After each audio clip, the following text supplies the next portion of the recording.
শ্রমিক এখানে মেডিকেলে যে ট্রিটমেন্ট, যে প্রাথমিক চিকিৎসার জন্য আসেন এবং ছুটির জন্য সে কর্তৃপক্ষের কাছে আকুতি করলে তাকে আহ, প্রতিপক্ষ ছুটি না দিয়ে তাকে প্রাথমিক চিকিৎসা দেয়। এবং আমরা যতটুকু জানি যে এখানে পাশে আমাদের নারী শিশু মেডিকেল স্বাস্থ্য কমপ্লেক্স রয়েছে, সেই স্বাস্থ্য কমপ্লেক্সে কিন্তু তার নানির প্রাথমিক ফ্যাক্টরিতে চিকিৎসা দেন এবং তারা ছুটি না দেওয়ার কারণে তাকে পুনরায় কাজে বহাল রাখায় সে এখানে অসুস্থ হয়ে জায়গায় নিহত হন। এবং শ্রমিকরা এখানে যারা অভিযোগ করেছেন, অভিযোগটা হচ্ছে শ্রমিক এখানে অসুস্থ হয়ে পড়ে, ছুটিতে পাচ্ছে না, ছুটি না দেওয়ায় শ্রমিক এখানেই নিহত হন। আসলে আমরা এ বিষয়ে আমরা আবার একটু কথা বলবো এখানে যে শ্রমিক রয়েছেন, শ্রমিকদের সাথে।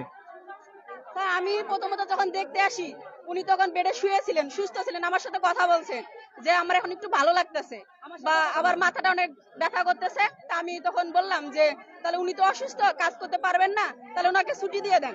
উনি বলছেন যে ডাক্তার আসে নাই, আমি ছুটি দিতে পারবো না। তা আমি বলছি ডাক্তার আসবে কখন? কইছে আজকে ডাক্তার আসবে না। আমি কই যদি ডাক্তার নাই আসে তাহলে উনি তো অসুস্থ, তাহলে ওনার তো ছুটির প্রয়োজন আছে।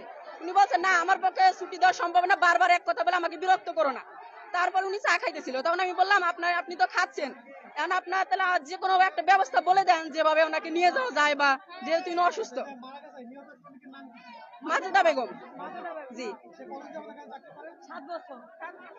হ্যাঁ, 5-6 বছর, 7 বছর, 7 বছর, 7 বছর ধরে চাকরি করেন। তখন আমি বললাম যে যে কোনো ভাবে ছুটির ব্যবস্থা করেন। তখন বলছে যে আমি ছুটি দিতে পারবো না, অ্যাডমিনের লোকে ছুটি দেবে। তখন আমি উপরে গেছি, উপরে যাওয়ার পরে আমি বসরে বলছি যে বস উনি তো খুব অসুস্থ, তো মেডিকেল থেকে ছুটি দিচ্ছে না, তো উনি তো কাজ করতে পারবে না, ওনার ছুটির ব্যবস্থা করে।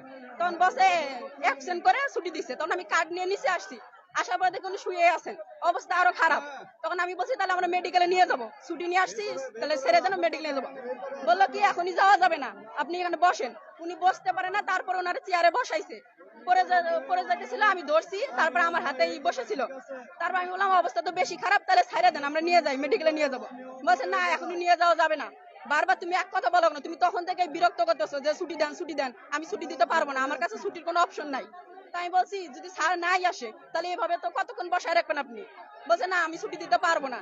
তারপর আমরা ধরে রাখছি, তারপর আবার উনি অনেক হয়ে ওখানে হয়েছে, তারপর আবার একগুলো স্যালাইন মুখে দিছে। তা আমি বললাম উনি তো খাইতে পারতেছেন না, তাহলে ছেড়ে দেন, আমরা নিয়ে যাই। কয় কিনা উনি খাবেন, এটা খেলে ভালো লাগবে। কারণ গলা নার্স মেডিকেলের নার্সের নাম আমি বলতে পারি না।